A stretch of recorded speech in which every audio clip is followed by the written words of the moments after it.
It's early evening, and Muhammad Koko leads his brothers in prayer. Allah Akbar, he repeats. God is good. And for the Kokos, God has been very good. Muhammad and Arafah have a new baby, a healthy extended family, and tonight a Sudanese feast fit for royalty.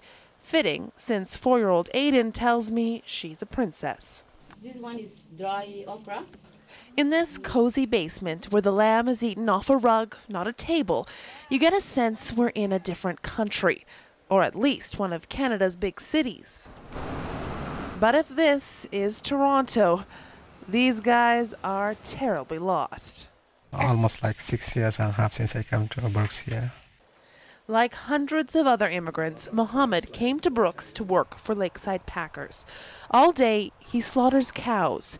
It's difficult work, especially when you consider what he's used to. I have a degree in law. From a constitutional lawyer to Lakeside To Packers. Lakeside Packers. Big difference. So it's a big difference. Brooks certainly isn't your typical southern Alberta community. For one, people from all over the world call this place home. 2 years ago, Brooks officially became known as a city. But when you take a closer look, the story of Brooks really is more like a tale of two cities playing out side by side at the same time. Okay, this way. This way, Adam. Good girl.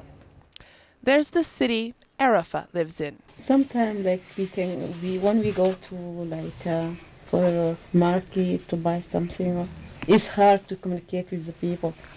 So at the Africa supermarket, there are the comforts of home and a staff that understands her. Okay, Mindy.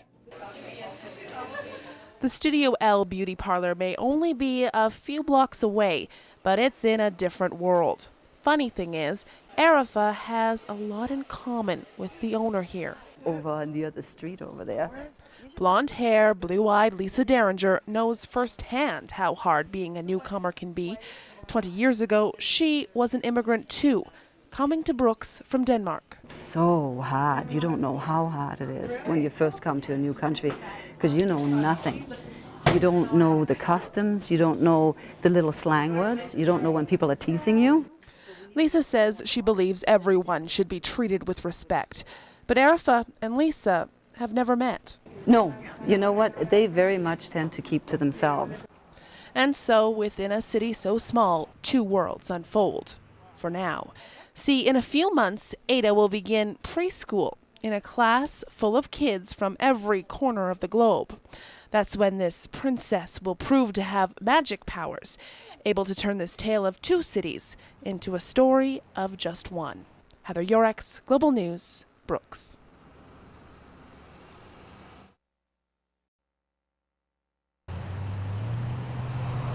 In a town where the West meets the world, the new and the familiar travel very different paths.